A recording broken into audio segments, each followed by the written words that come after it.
E aí, pessoal? Beleza? Como é que tá aí a quarentena? Espero que bem. Bom, professor Evandro falando aqui. Hoje nós vamos fazer uma revisão sobre um tema do primeiro bimestre, certo? O tema é o surgimento da civilização. Tá? Tá? É um tema que a gente já estudou em aula, mas vale a pena retomar. Trouxe alguns elementos a mais aí para explorar mais o assunto, tá bom? Tá aí, surgimento da civilização, que passa necessariamente pela revolução agrícola, né? É uma revolução porque mudou estruturalmente a forma como a sociedade se organiza, né? E é um ponto de não retorno. Daí para frente, nada mais foi como antes, né? Então, essa revolução agrícola, ela é a transição do nomadismo para o sedentarismo, ou seja, ela é a sedentarização da sociedade, né? Lembrando que nômades são sociedades de caçadores e coletores e sedentários são agricultores e domesticadores, certo? A passagem de um para outro determinou essa revolução. A gente vai ver hoje, né, nessa sedentarização aí, o que é o sagrado feminino, o crescente fértil, o excedente produtivo, o ócio, uma questão importantíssima para o desenvolvimento das civilizações, a divisão social do trabalho, as classes sociais e a estratificação social. Três temas que são quase a mesma coisa, mas que um decorre do outro, certo? Bom, vamos lá. Começando. A sedentarização, ela gerou não só a fixação das sociedades na Terra, né?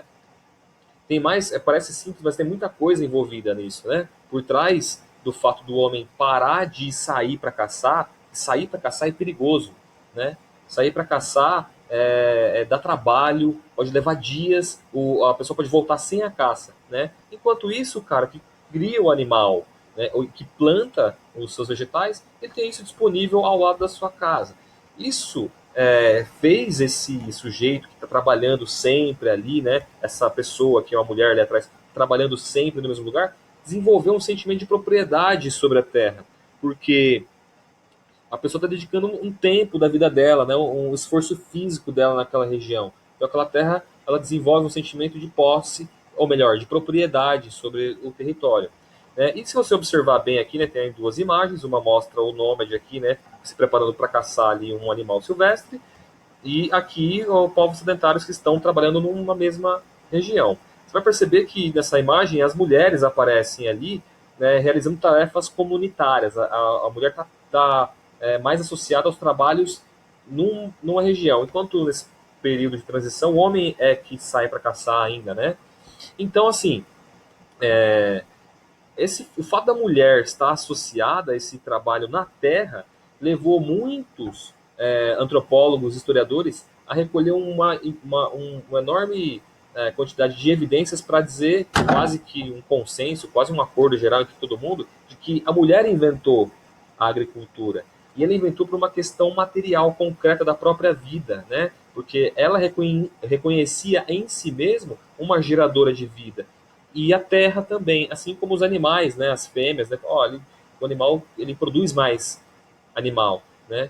Então assim, essa questão levou a essa noção de o sagrado feminino, tanto que ele aparece em vários mitos, né, de religiões e mitologias antigas. O caso de Deméter, né, é muito conhecido. O Hades se apaixona pela filha dela e sequestra ela, e a Deméter fica tristona, velho. Fica mó bad. E aí ela para de abençoar lá, mano, na bad vibes dela, de abençoar as colheitas, né? A Deméter é a deusa da colheita e da prosperidade no campo e tal, né? Dos camponeses.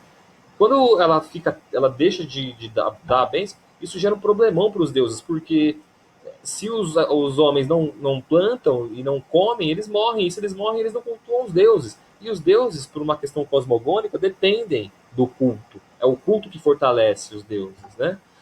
Então, assim, aí os Zeus vai lá e troca uma ideia com o Hades e fala, mano, deixa a mina voltar. Não, não vou. Vai, não vou. Aí, tá bom, vou deixar mais só metade do ano.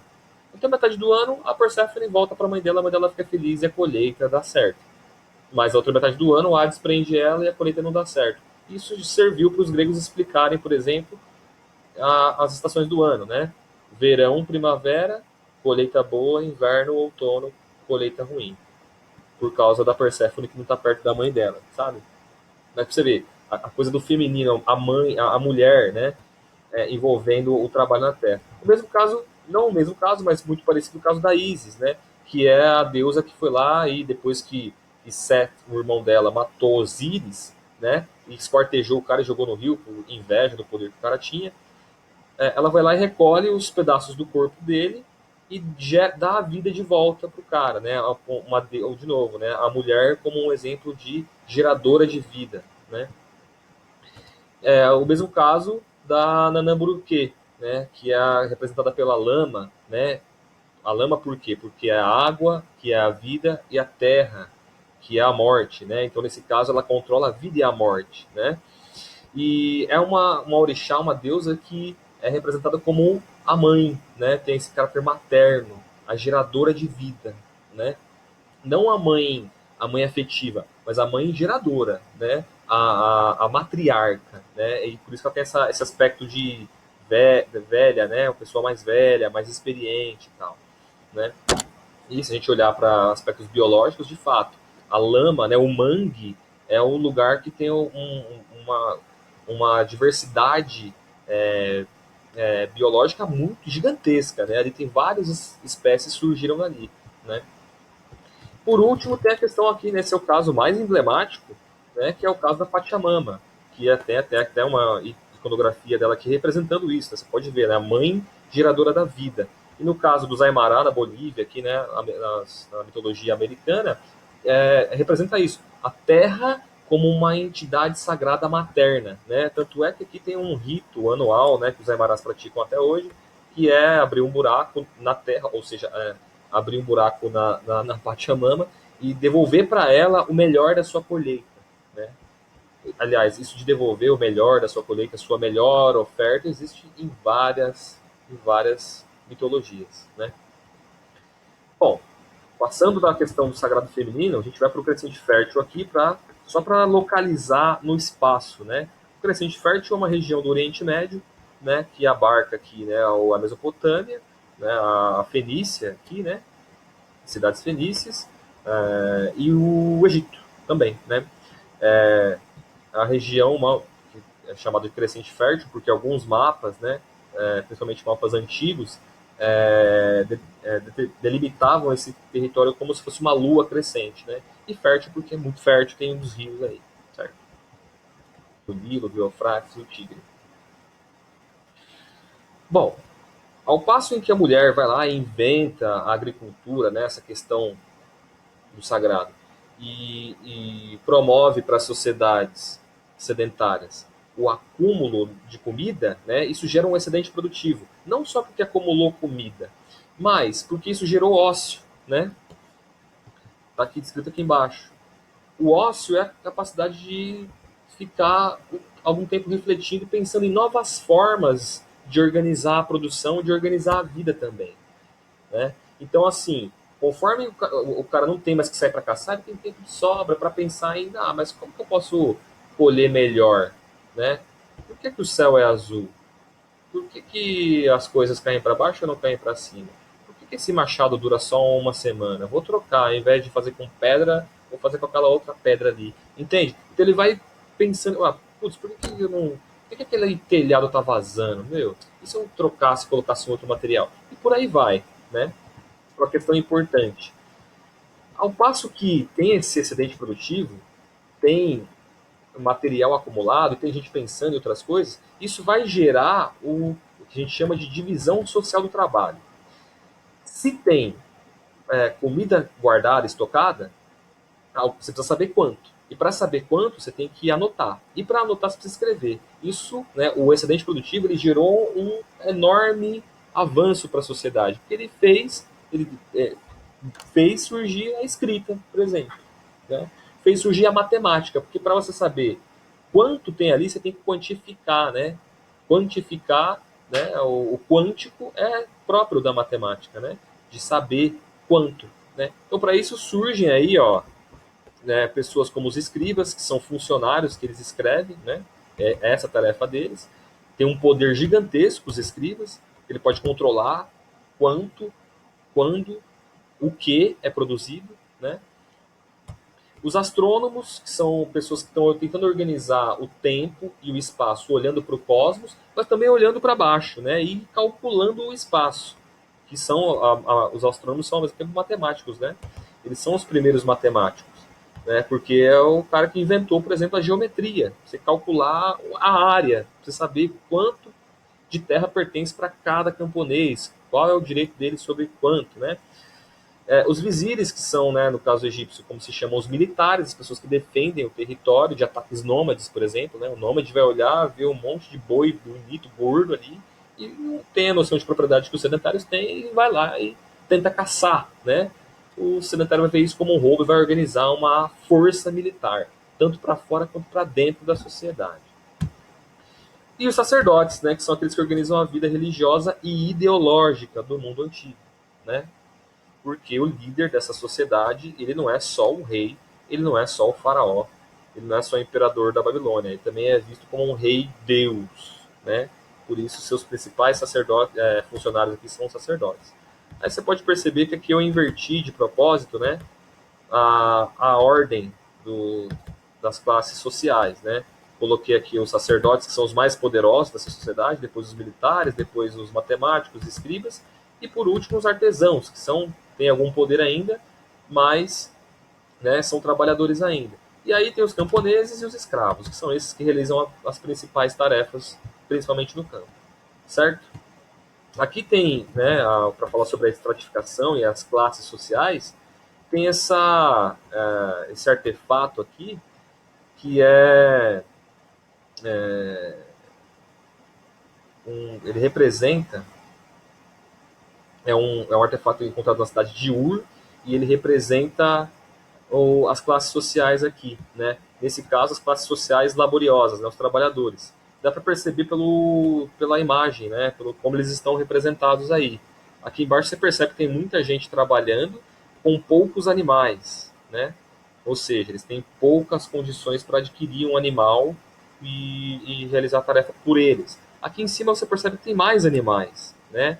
E as pessoas estão com outro tipo de roupa, estão carregando alguma coisa, ou seja, aqui já tem mais comerciante, já tem mais artesão. E aqui em cima tem gente sentada, né? E sentar é algo, né, nas sociedades antigas visto como uma posição social elevada, as pessoas que sentam, né? Pode ser um escriba, pode ser um artesão também, né? Alguém que está tecendo, fazendo algum tecido e tal. Né? Então aqui tem a divisão de tipos de trabalhadores, de tarefas realizadas pelas pessoas e como isso determina a posição social que elas ocupam. Bom, por último, temos aqui a cidade. Né? A cidade ela surge justamente porque essas pessoas aqui, ó, voltando, né? Tirando a base da sociedade, né, os camponeses, os escravos, que são a maioria imensa da população aqui, né? A maior parte dessas pessoas aqui, elas não vão viver mais no campo, né? Vamos voltar um pouquinho lá, ó, rapidinho. Não então voltar muito não, aqui, ó. Essa imagem mesmo, né? A maior parte das pessoas no Egito, na Mesopotâmia, na China, na Índia, no Império Inca, no Império Azteca, elas vão morar no campo. Elas vivem no campo, certo? Só que as pessoas mais importantes, né, que controlam a burocracia, no caso dos escribas, né, que controlam o terreno, no caso dos astrônomos e tal, que controlam as forças armadas e a ideia, eles não vão ficar lá, né, eles vão se organizar num lugar que vai concentrar as decisões políticas, concentrar a organização da economia, concentrar a organização das forças militares e vai concentrar a ideia, né, a ideologia que rege esse mundo, né? Em geral, uma ideologia voltada para o empoderamento do rei, né, do faraó. Essas pessoas são um grupo menor, né, e que vão se organizar num centro. A cidade ela é um centro administrativo, assim como hoje, né? A maior parte das pessoas vivem na periferia e tem um grupo pequeno de pessoas que vivem no centro, né? Por quê? O centro, a gente pode usar a palavra capital nesse caso, né? Para entender melhor, quando a gente fala capital, não quer dizer só dinheiro. Capital quer dizer concentração, né? Ou seja, A cidade ela concentra as decisões políticas, a organização econômica, ela concentra o próprio dinheiro, lá tem mais dinheiro, lá tem mais coisas, né? Se você vai para o interior é difícil você achar as coisas, ou mesmo na periferia de uma cidade. Agora, você vai no centro você acha o que você quiser, cara. Lá todos os comerciantes estão lá, entendeu? Tem todas as lojas, lá tem dinheiro pra caramba, porque está concentrado, ali é fácil, é perto. E também porque ali fica mais fácil de quem está no poder, de quem administra isso, comandar. É assim que surgem as cidades. Aqui tem alguns exemplos, né? Aqui é a cidade de Ur, que é uma cidade é, muito importante, né? E Uruk, que são duas cidades mesopotâmicas, né? O nome parecido com o de dois países hoje, né? Irã, Iraque e tal, tem a ver porque é justamente nessa região, né, que esses países estão, certo? E aí a gente vai para a última parte da aula, que é sobre a civilização, o conceito de civilização.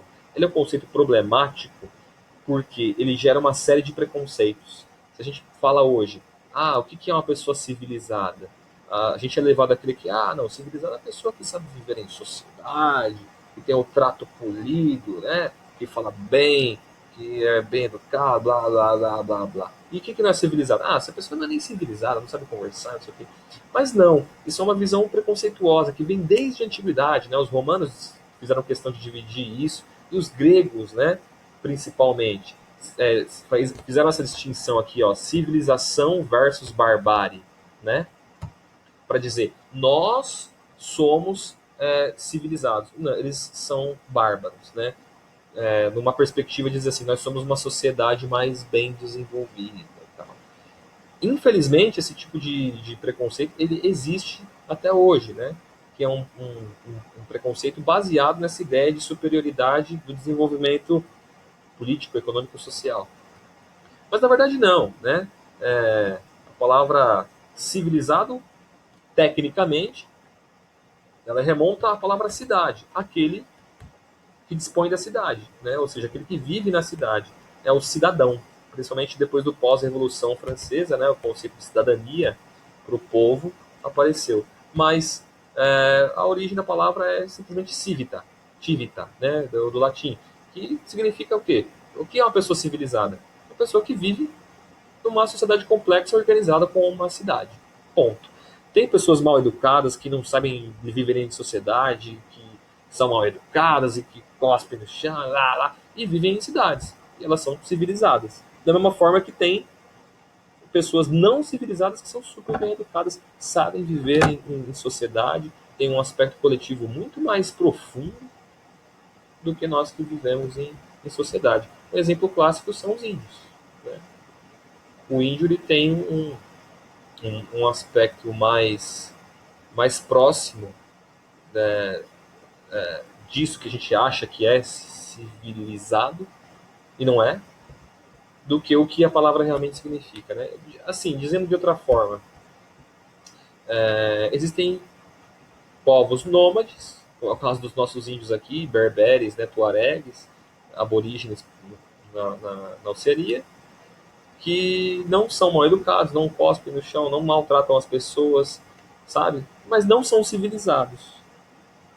Porque não se organizam e nem querem, no caso dos índios, nem querem se organizar com essa civilização ocidental aqui. São críticos dessa civilização, inclusive. Certo, pessoal? É isso aí. Já me estendi demais aqui, nem sei quanto tempo deu, mas espero que tenha esclarecido algumas coisas para vocês aí, revisto algumas coisas aí. Tá bom, gente? É isso aí. Falou e cuidem-se, lava a mão aí e toma banho e passa álcool, tá? Passa álcool.